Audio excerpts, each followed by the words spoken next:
I have some friends that are getting into Destiny, and they are not sure how stats work. So here I'm going to tell you what the stats kind of do roughly, and where you should put your stats in.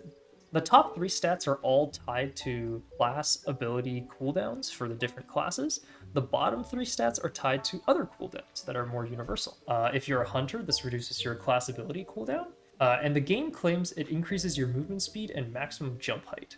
But it's important to note that it only increases your move speed while you're walking, so your sprint speed is the same no matter what, and it only increases your jump height from your first jump. So you know how normally you have like a second jump or even third jump depending on your character? Only your first jump goes up, and it's not by a whole lot. Therefore, I would highly recommend not speccing too much into mobility unless you're a hunter, and even then, I have some asterisks to include on that. The second stat is resilience. If you're a Titan, this is tied to your barrier cooldown. So if you're a Titan, you really like resilience. Basically, this is giving you damage resist, up to 30% damage resist. This is free damage resist. So it's basically like giving you more health, more or less. So if you feel like you're struggling with some content, maybe put some points into resilience. Recovery increases the speed at which you regain lost health. So when you lose health, how fast does it take to get it back? This is also the stat tied to Warlock Rifts. So if you're a Warlock, this is a stat worth looking into.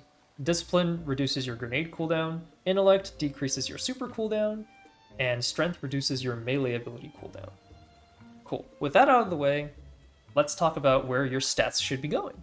But before we talk about where your stats should ideally go, it's important to note this one thing. When you get armor in the game, your stats are split across the 6 different values that you can get. However, the top 3, mobility, resilience, and recovery, are grouped up together to get up to a maximum of 30. The same thing for the bottom 3, discipline, intellect, and strength. This means that on any given armor piece, you cannot have 20 mobility, 20 resilience, and 20 recovery. Like, that's just impossible because the maximum for all 3 of those combined is like 30 something. I believe it's 30 or 32. With that said, it's important to note that if you're trying to max out multiple stats, it's particularly hard to do it in the same group. So for example, if you want to maximize resilience and recovery, for example, that could actually be really tricky to get just because of how rare it is for your armor to have high resiliency with high recovery.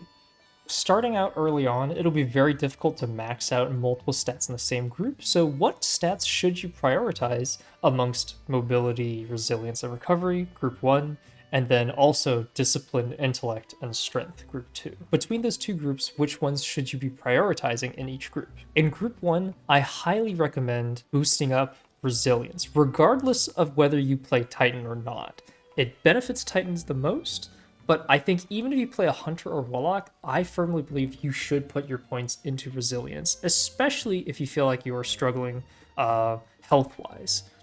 Mobility doesn't provide you too many benefits, and you might be thinking, well, if I'm a hunter, maybe I should boost up mobility first, right? That helps with my dodge.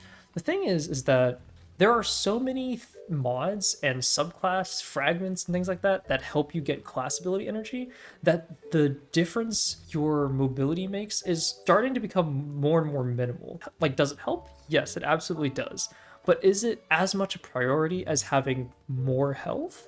I personally don't think so. A similar story could be said with recovery. Yes, it does help you with recovering health, but with the way Destiny handles difficulty, you're more at risk of being one-shot than being chipped down slowly over time. Like, there's more instances where you walk out of cover and you just get blown up, compared to you walk out of cover, you get a little bit of health loss, and you just need to recover that back, but you're just being slowly chipped by like death of 1,000 cuts. This is why mobility and recovery, in my eyes, don't take priority over resilience, which is the most directly helpful to you. So that's group 1. I think you should prioritize resilience. And then group 2, between discipline, intellect, and strength, I would say that discipline is your priority. Let's consider the alternatives. If you look at intellect, in PvE, your intellect doesn't really play into effect. Like, it's really hard to notice the difference between low intellect and high intellect because the super cooldown is so long anyway, and it's still going to be long if you have high intellect.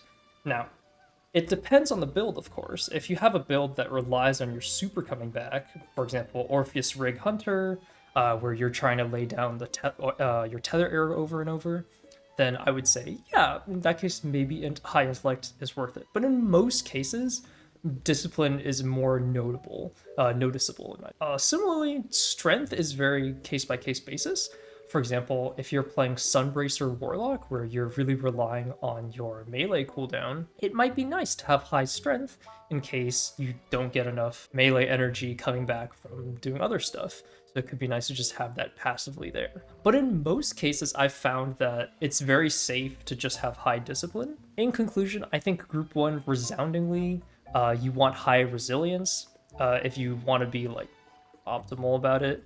Group 2, it's a little more nebulous because it is dependent on what build you are playing. That being said, if you are not happy with what I've just said, maybe you're saying to yourself like, I'm playing a hunter and I want high mobility. I'm not going to put my points into resilience. That's totally fine. This is my suggestion for you if you feel like you're struggling, you're hitting a wall, and you're just like, I don't know what I should be doing, and I think it's my stats. This is my advice to you. But if you're doing just fine, you're doing fine, dude. Like, just keep doing what you're doing. So yeah, I hope you guys learned something new with this stat guide, and I hope to see you all next time. Bye-bye, Guardians.